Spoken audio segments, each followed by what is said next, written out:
Hello guys and welcome back. So we are going to look today at something very cool and it is sitting right behind me, and it is the U2 crisis, which was caused by planes and espionage, which is spying, and what happened when one of these planes, these American planes, got shot down by the Soviet Union. So that's what we're looking at today. Now, this ties in really nicely with what we did yesterday. We looked at McCarthyism, the idea of this very real fear of spies and espionage and spies being everywhere. So we know that spying and espionage plays quite a key part of the Cold War, and both sides really took it up and used it against each other. We know of people like Alger Hiss and the Rosenbergs who were arrested and convicted in America, and likewise the Soviet Union discovered spies in their own country. One asset which they both used were planes, spy planes. Now, U-2 spy planes were one of the USA's most effective ways of gathering intelligence. They flew at a height of 23,000 meters and were able to photograph the Soviet Union below. So this plane can fly over the Soviet Union, be undetected, and take photos of what's happening. So just in the same way that the Americans discovered that the Soviet Union had the atomic bomb when they tested it in Kazakhstan, now they can send these U-2 planes to fly over the Soviet Union and take pictures of things, take pictures of, sites where they're creating nuclear missiles and things like that, to discover what's going on, to get a real kind of bird's eye view of inside of that country. It provides very valuable information about Soviet weapons developments. However, if these planes are detected, the flight violates Soviet territory and therefore prompt a military response. So that's kind of the dilemma that we're playing at here. Now, America was slightly ahead in the development of these planes, and they had produced planes that could fly high enough and take photographs before the Soviet Union had the technology to detect these planes. But what happens on the 1st of May 1960 is a case where the USSR's technology basically caught up and they were suddenly able to detect these planes. Okay, so like I said, on the 1st of May 1960, a US U-2 spy plane was sent from Pakistan to fly over the Soviet Union. Now, it was manned by this man. His name is Gary Powers, okay? And he's obviously a pilot. He undertakes a mission, he leaves Pakistan, and he's supposed to be flying into the Soviet Union. And it's kind of one of the biggest flights that America have taken. It's kind of a risk. They know it's a risk, but it's really essential, and it will really kind of move forward the intelligence collecting that they've been doing. Soviet intelligence had been aware of these encroaching flights since 1958, but they lacked countermeasures until 1960. So like I said before, they didn't have the measures to counter these planes until now. They shoot Powers' plane down.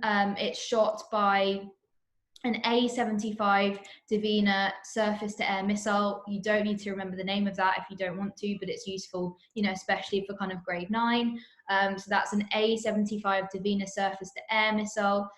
Powers is immediately captured and taken to prison in Moscow, and he doesn't do two of the different mechanisms he's given by the Americans to kind of essentially commit suicide if this is going to happen to him. He has one mechanism, a button in his plane, which should make the plane explode, basically. And he also has a suicide pill, a cyanide pill, a pill with poison in that you're supposed to take, and it means you'll die. And these pilots who were engaging in these missions of espionage were kind of supposed to, and they were trained to, kill themselves if they were going to be captured, because it's much better for America if Gary Powers had killed himself in that moment than if he'd been captured by the Soviets, tortured, interrogated, shared secrets. But also, him living as a captive is a sign that America have gone into Soviet territory and potentially a declaration of war. So it's very worrying, essentially, for the Americans that Gary Powers doesn't do any of these things. When the Soviets capture him, they find his untaken suicide pill, and they find his cameras. And this proves to the Soviet Union that he has to be a spy plane. He cannot be anything else. He can't be a weather plane, as Eisenhower claims he was. Okay, he must have been a spy plane because he has these things.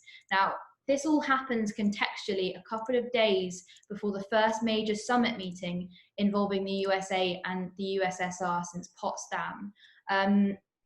I'm going to film a second video, which you're going to watch today, which goes into this summit meeting in more detail. So I'm going to kind of briefly go over it now slightly, but these two lessons tie into each other, this U-2 plane crisis and the Paris summit meeting.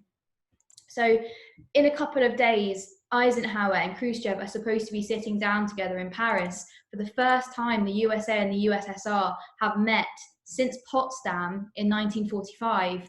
And this was really symbolic of this thaw we've talked about before, this idea of peaceful coexistence. But suddenly, this plane has been shot down, and the USSR are really angry that they have evidence the USA have been spying on them. Okay, so at this meeting in Paris that the two of them went to, Khrushchev is obviously here and Eisenhower is over here. Eisenhower admits that it was a spy plane, but he then refuses to apologize. And he refuses to say that it won't happen again. So Khrushchev is really, really angry with this. He's angry at the lack of an apology, and he's angry that he won't stop doing it. And so he just walks out of negotiations. Okay, and this really signals an end to that period of improved relations. It shows that it's pretty much over. This is happening in 1960. You know, we've had the Hungarian uprising. We've had lots of evidence between then and now that actually this thaw we thought might happen is just kind of not there anymore. So this period of improved relations is pretty much over, and tensions are once again really, really high. So in terms of Gary Powers himself, he's tried by the Soviet Union in the Soviet Union and imprisoned. He's given a 10-year sentence for espionage in the Soviet Union's and Soviet prisons. However, his father is very heavily involved in trying to get him released. And about 2 years later, they decide, the Americans and the Soviet Union, on a prisoner exchange. Now, he's exchanged with a well-publicized Soviet spy, a KGB colonel. His name is William Fisher. So the Americans give up William Fisher and the Soviet Union give up Gary Powers. Now, William Fisher is also known as Rudolph Abel. That's kind of a name he also goes by. And this happens in 1962. He only therefore serves 1 year, 9 months of his 10-year sentence. So he gets out quite lucky, really. Just so you know, they are exchanged in Berlin on the Bridge of Spies, and that is what the film Bridge of Spies is all about.